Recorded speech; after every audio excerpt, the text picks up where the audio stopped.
Mr. Buchholz, ladies and gentlemen. Sonny, get off your phone! Back in my day, we never had those wretched screens eating away at our brains. Is anyone getting a sense of déjà vu? Like you've had to listen to this lecture for almost your entire life. I know I have. Every time my grandmother comes to visit me, she always says things like, kids these days, they just don't know how to socialize. They listen to such strange music. They don't know how to have fun without their screens. And for a long time, I used to just accept this. I thought that, yeah, I was just part of those kids these days that just weren't as good as they used to be. But then I started wondering, what makes this generation so bad? And what made the last generation so good? So I decided to investigate this. And tonight, I want to share with you some of the pretty interesting information I found and encourage you to always question things. So, I'm sitting there pretty late at night, just doing a little bit of research, and what's the first thing I find? Some good old-fashioned news articles slamming young people. For example, the Sunday magazine in America posted this in 1871. Today, we fire off a multitude of rapid short notes instead of sitting down to have a normal conversation over a real sheet of paper.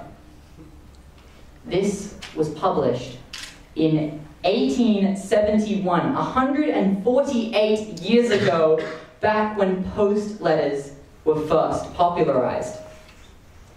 2 minutes. It took me 2 minutes to realize that this kids these days mentality was completely hypocritical. And I was shocked at how much information there was like this. The Journal of Education published in 1907 that a modern family sits around the fire in complete silence as each individual has their heads buried in a book. There was even a comment made in 1913 stating that young people these days are passionately in love with violent games. Are passionately in love with violent games all the way back in 1913.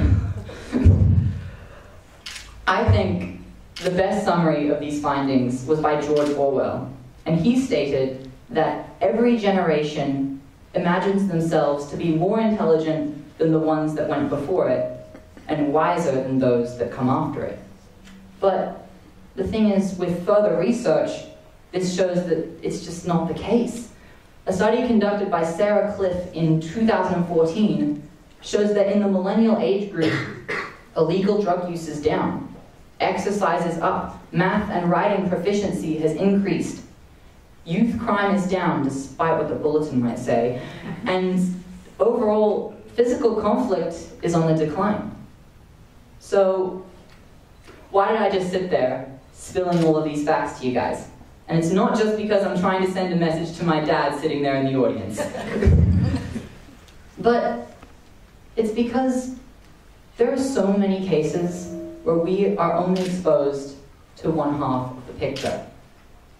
And it is so important that we take the time to make sure that we can see that other side of the picture.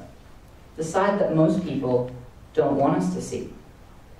Because it's up to us to make sure that we have all the information we need to make informed, objective opinions that aren't limited to that one half of the picture. So make sure to question things.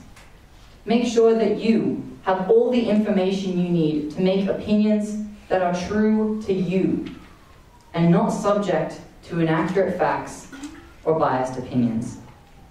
Because not only will you learn some pretty interesting things along the way, but you'll also have some great facts to throw at the next person who tries to bring up the argument, kids these days.